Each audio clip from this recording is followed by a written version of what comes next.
अब हम देखते हैं पाउली एक्सक्लूशन प्रिंसिपल। इसके दो रूल हैं। इसमें पहला रूल देखते हैं, any two electrons will not have similar 4 quantum numbers. कोई भी दो इलेक्ट्रॉन आप लोगे तो वो 4 क्वांटम नंबर सिमिलर नहीं बताएगा।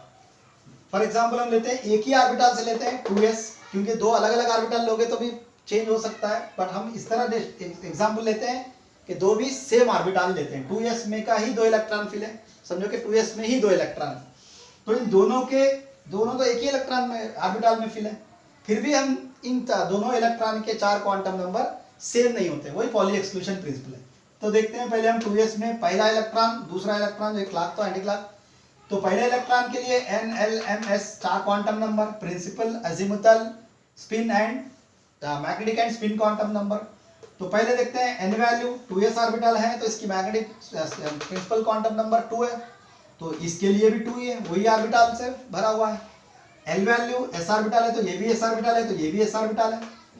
और m वैल्यू ये भी 0 से फिल होती है तो ये भी 0 से फिल हो रहा है, तो ये भी 0 ही है।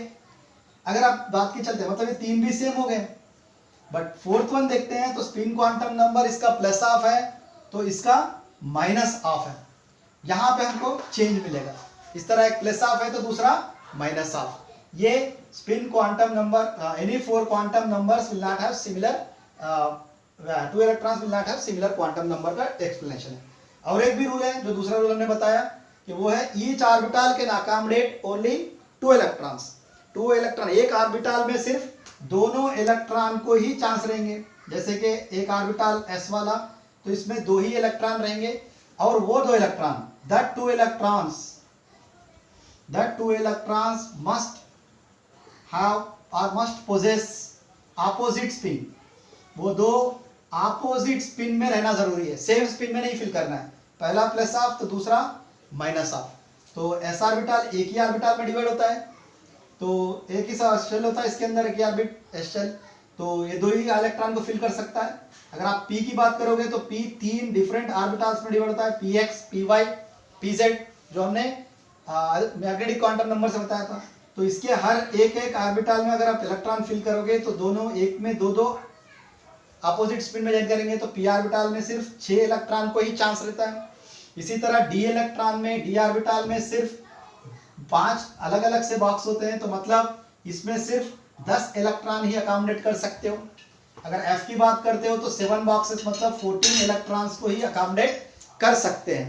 ये अलग अलग से पाउली एक्सक्लूशन प्रिंसिपल के रूल है कि एक रूल है कि 4 क्वांटम नंबर सेम नहीं रहते हैं, दूसरा है कि each orbital can accommodate only 2 which must have 2 opposite spin, opposite spin के साथ ही रहना जरूरी है। ये पाउलिस एक्सक्लूशन प्रिंसिपल है। अब थर्ड रूल देखते हैं। थर्ड रूल है दैट इज हर्ट्ज रूल। अगर आप हर्ट्ज रूल की बात करेंगे तो हर्ट्ज रूल इलेक्ट्रॉन को फिल करने के बारे में बताएगा। अभी हम हर्ट्ज रूल के बारे में देखते हैं।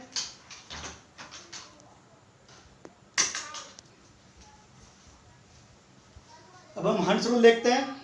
अकॉर्डिंग टू हर्ट्ज रूल इसके इलेक्ट्रॉन्स, अगर हम बात करते हैं p ऑर्बिटल की, फॉर एग्जांपल हम लेते हैं p ऑर्बिटल, इसके इलेक्ट्रॉन, इसमें 3 सब शेल होते हैं, फिर वो है px, py और pz। ये तीनों के लिए n+l वैल्यू सेम रहती है और चारों की वैल्यू सब जो भी देखेंगे वो सेम डी डोक्लाइज इलेक्ट्रॉन्स हैं, डीजेनरेटेड इलेक्ट्रॉन्स, मतलब सभी की एनर्जी सेम है। अब सभी की एनर्जी सेम रहेंगे तो हमने कहा कि 6 इलेक्ट्रॉन को अकोमोडेट करेंगे, तो 6 इलेक्ट्रॉन एक में 2 इलेक्ट्रॉन के according to Pauli exclusion principle. अब फिर ये 6 इलेक्ट्रॉन कैसे फिल करें, इसको वुंस रूल बताता है। अगर इसको फिल करने के लिए रूल है कि पहले एक इलेक्ट्रॉन इसके अंदर फिल करें, एक इलेक्ट्रॉन पहले एक ऑर्बिटल में सेम एनर्जी जब आएंगी तभी इसका काम चलेगा।